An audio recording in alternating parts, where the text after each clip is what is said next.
Hi, boys and girls. We're going to keep reading our book, My Father's Dragon.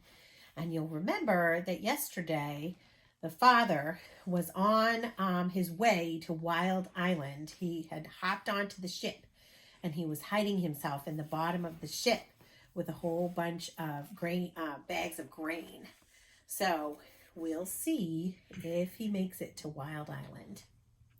Chapter 3, My Father Finds the Island. My father hid in the hold of the ship for 6 days and nights. Twice he was nearly caught when the ship stopped to take on more cargo.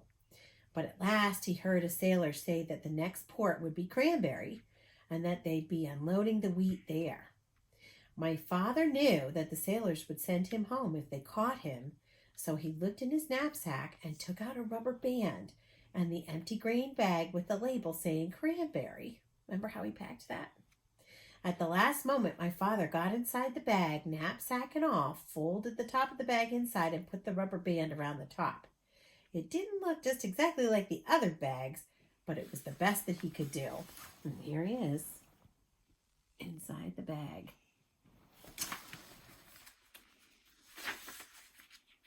Soon the sailors came to unload. They lowered a big net into the hold and began moving the bags of wheat. Suddenly, one sailor yelled, "Great Scott! This is the queerest bag of wheat I've ever seen.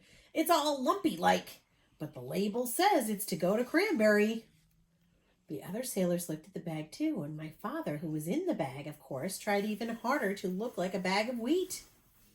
Then another sailor felt the bag, and he just happened to get a hold of my father's elbow. "I know what this is," he said. "This is a bag of dried corn on the cob." And he dumped my father into the big net along with the bags of wheat. This all happened in the late afternoon, so late that the merchant in Cranberry who had ordered the wheat didn't count his bags until the next morning. He was a very punctual man and never late for dinner. The sailors told the captain, and the captain wrote down on a piece of paper that they had delivered 160 bags of wheat and 1 bag of dried corn on the cob. They left the piece of paper for the merchant and sailed away that evening. My father heard later that the merchant spent the whole next day counting and recounting the bags and feeling each one, trying to find the bag of dried corn on the cob. He never found it because as soon as it was dark, my father climbed out of the bag, folded it up, and put it back in his knapsack. He walked along the shore to a nice sandy place and lay down to sleep. And you can see that he's sleeping. Must be very tired after that big journey. My father was very hungry when he woke up the next morning. Just as he was looking to see if he had anything left to eat, something hit him on the head. It was a tangerine. Now, a tangerine, friends, is like an orange. A type of orange, really. He had been sleeping right under a tree full of big fat tangerines. And then he remembered that this was the island of Tangerina. Tangerine trees grew wild everywhere. My father picked as many as he had room for, which was 31, and started off to find Wild Island. Wow, that's a lot, 31. He walked and walked and walked along the shore, looking for the rocks that joined the 2 islands.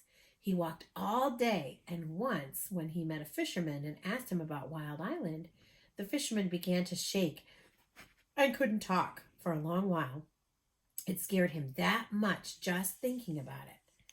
Finally, he said, "Many people have tried to explore Wild Island, but not one has come back alive. We think they were eaten by the wild animals." This didn't bother my father. He kept walking and slept on the beach again that night. It was beautifully clear the next day, and way down the shore my father could see a long line of rocks leading out into the ocean, and way, way out at the end, he could see just a tiny patch of green. He quickly ate 7 tangerines and started down the beach. It was almost dark when he came to the rocks, but there, way out in the ocean, was the patch of green. He sat down and rested a while, remembering that the cat had said, "If you can, go out to the island at night, because then the wild animals won't see you coming along the rocks, and you can hide when you get there." So my father picked 7 more tangerines, put on his black rubber boots and waited for dark. It was a very black night, and my father could hardly see the rocks ahead of him. Sometimes they were quite high, and sometimes the waves almost covered them, and they were slippery and hard to walk on. Sometimes the rocks were far apart, and my father had to get a running start and leap from one to the next. After a while, he began to hear a rumbling noise. It grew louder and louder as he got nearer to the island. At last, it seemed as if he was right on top of the noise. And he was. He had jumped from a rock onto the back of a small whale who was fast asleep and cuddled up between two rocks. The whale was snoring and making more noise than a steam shovel, so it never heard my father say, "Oh, I didn't know that was you." And it never knew my father had jumped on its back by mistake. For 7 hours, my father climbed and slipped and leapt from rock to rock. But while it was still dark, he finally reached the very last rock and stepped off onto Wild Island. And here is the picture of him with the whale. Oh boy, tomorrow we'll read the next chapter and see what happens on Wild Island. Chapter 4 is called My Father Finds the River. See you then, everybody.